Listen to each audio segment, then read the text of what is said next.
I think recently I've been trying to figure out what's wrong with my life. Like who am I, like I don't know.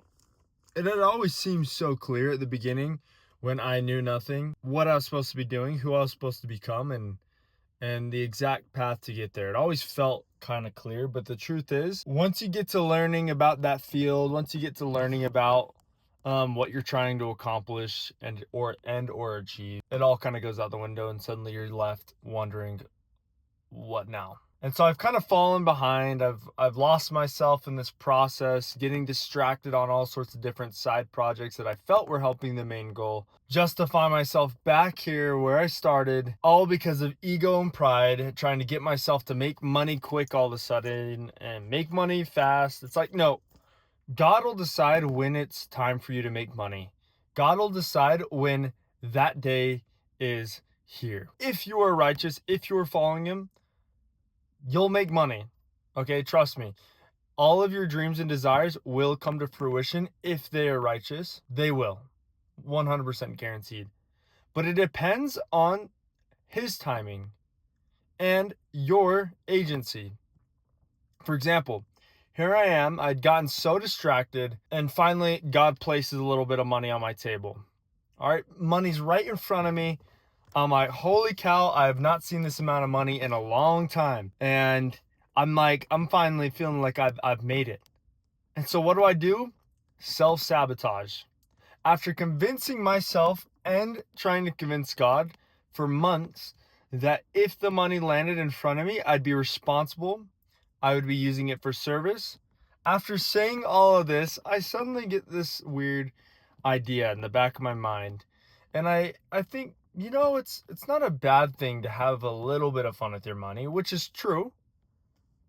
And the thing is, the path to hell is covered with pieces and segments and fragments of truth.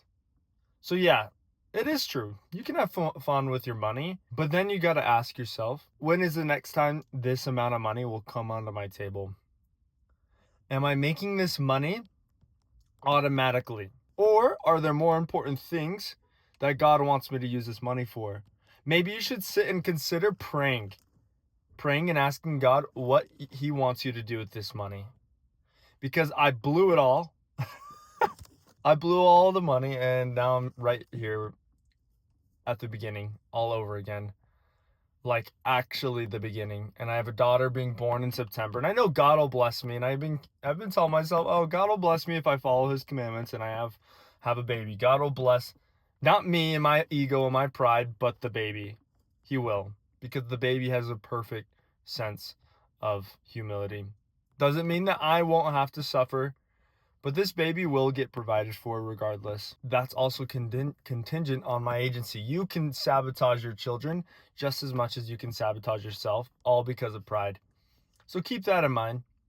So here I am, and I'm wondering this morning, what is the first step? What is the first step? Well, the first step is getting back to old me, which was waking up at 6:30 in the morning and getting to the gym before having to go to work. Life's a little bit more complicated now. We only have one car. We only have so much time. My wife's got to go to school at 9 o'clock. I got to get to work. We only have one car to figure this all out with. So if I don't wake up, then I miss my opportunity to go to the gym. And if I miss my opportunity to go to the gym, I don't strengthen my mind. I don't strengthen these routines, these patterns of my life. I don't move forward. So figure that out. What is step one? What am I going to do? And am I committed enough to myself, to my God, my family, my children, and my future? Am I committed enough? Do I love myself enough and God enough to start and accomplish step one?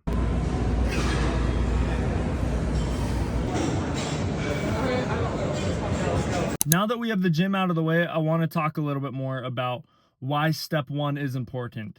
Okay. Number one, it is a commitment to yourself and to your future self and to your God.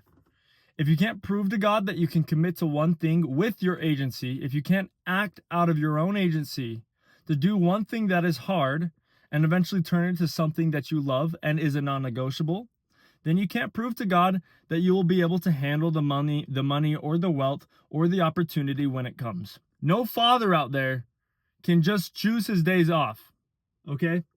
No son of God can choose his days off either. When you know your godly purpose, you can't skip a day. So if I were to say there's any rules to step one, it's this.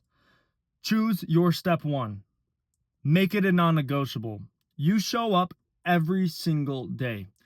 There is no point to it or no purpose to it if you skip a day. Maybe skip Sundays. You know, you have permission to skip Sundays and celebrate the Sabbath by taking a day of rest. That's totally fine. The second part of step one, it cannot be the main goal. Whatever your main goal is or your main purpose is, don't let it be the main one, okay? This is the first thing you do in the day. Why? Because it's a warm-up to the greater things that you have to accomplish. Repeat this step enough times, and you will hate yourself whenever you miss it.